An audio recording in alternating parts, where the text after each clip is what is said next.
Willie's. I never interviewed him before. It was kind of intimidating. I hadn't, even Gregory Peck didn't scare me when I first did him. Really? Don't be I don't afraid. know why. It's just, he's just, you It's know. a persona you've seen from a lot. Talks Yeah. about Jerry in third person. Yeah. It's great.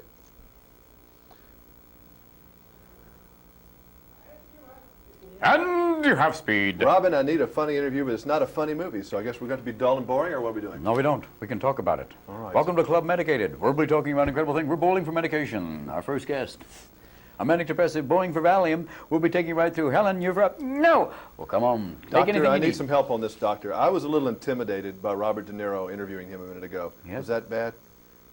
Why do you feel that? I don't know. I was just... Behind you! It could be him. No.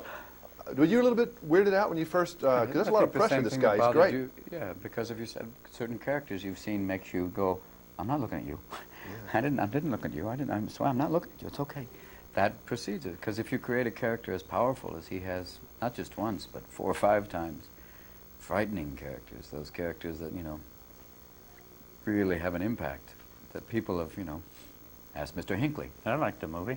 You know, that is something that stays with you. So you're thinking you can't separate the reality from the creation.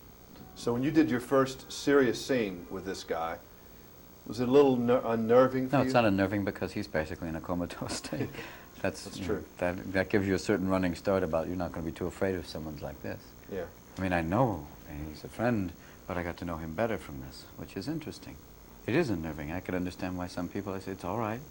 But it's hard for you to cut through the fact he's played characters as dangerous and as scary as Jake LaMotta. I mean, powerful, powerful personalities. And you're thinking, if I say the wrong thing, I don't know. Yeah, really. He's going to say, I'm quitting, I'm getting out of here. And you'll be Yeah. all on your back. Yeah, but it's like that.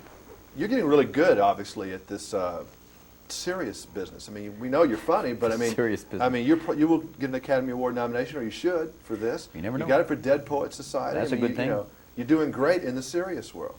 It's a good in the serious world. the serious Welcome world. to the serious world. Today, serious things, problems. We'll Why? read books together. Read serious things. Remember, do not watch this show and operate heavy machinery. I do that because it's just examining other aspects to try and, you know, keep pushing the envelope. It's almost like, you know, Chuck Yeager. Chuck, I'm pushing the emotional envelope, trying to find those areas which keep changing people's perceptions so you're not categorized as any one thing. The little wacky, furry, zany guy to try something else. And it was nice that they took the chance in saying, let him try this. Dead Poets gives the opportunity. If Dead Poets hadn't done well, I don't think they might have taken the chance. I don't know. Maybe it'd be much further, you know, much more of a gamble. So are you liable to do the next, you try to alternate funny and then serious, or what? Funny, serious, and then I try and play a female part every few years. I don't know. Tammy Faye. I'm working on it. I'm going to gain some weight and work on the eyes. But I try and just play whatever comes in that's really interesting. Mm-hmm. If there's something else comes in that is, you know, of this nature, I'd love to do that. It's finding those things that come in that really affect you. It's also finding directors that know what to do with you, right? Yeah. I mean, because not everybody probably can shoot a Robin. No, I'm quite adaptable now. It isn't that there's all of a You've sudden- been house trained now? Yeah, and look, ow, there's papers here. And I've learned to adapt and to work with any different style. That's when you start to learn that you can work anywhere, anytime. And you just hone your instincts up to what is truthful. Yeah, that's and right. to find the character and to, rather than waste a lot of time looking for funny lines, to create a character that might be funny and work from that. That frees you up. Well, they say that comedy, drama is easy and comedy is dying, you know, I mean, it's just hard. No, they say that death is easy and comedy or something is hard. like that, yes. I was turning to my files. Do you Yeah. find that's true? Is drama a little easier for you? Or it's not, or it's uncharted territory, so it's It's still uncharted territory because it's easy, and then to do comedy on film is probably the hardest thing, to really create a wonderful comic character. I'm just now kind of trying to get towards that, where you find that one hilarious. I mean, Good Morning Vietnam had some of that, but I'm still not there yet, still learning. Got to find it, to create that character where you're not always looking for the line, but the character's hilarious in himself. Do you and ever the situation. know when something's going to work and not? I thought Cadillac Man was a good movie, and it didn't do all that great. You never- This is supposed to do great. I think it will. But do you ever have any feeling of commerciality? No, I don't have. I'm not the one to ask. I'm not the. You just try to do the best you can, Yeah, and then let it go. it was amazing to think what happened with Dead Poets. I mean, Yeah. and to think what happened in Europe with that in France it's some sort of cult movie. That they opened it up in France in 2 small theaters, and by the end of the week they had to go to 400. Mm-hmm. It was like, What is this? Because it is about But as a poetry. comic, more than most actors, you have to know what people are going to like, because you bomb right in front there if you say something that's wrong. So you don't think you have a better sense than others about the No. taste? No, I mean, certainly according to the general public taste, I can't. No one this year can predict the movies that everyone thought would do, blow things away. Haven't. It's been totally, societies change. They change in terms of political taste. They change in terms of, cultural taste. They go one way and then come back. I can't predict. I can only know if something's good. I know that I've done something quite good, or that works, that has a power to it. This movie does. It is about something quite powerful, and quite primal. Isolation, human contact, simple things, but quite necessary. And that I know.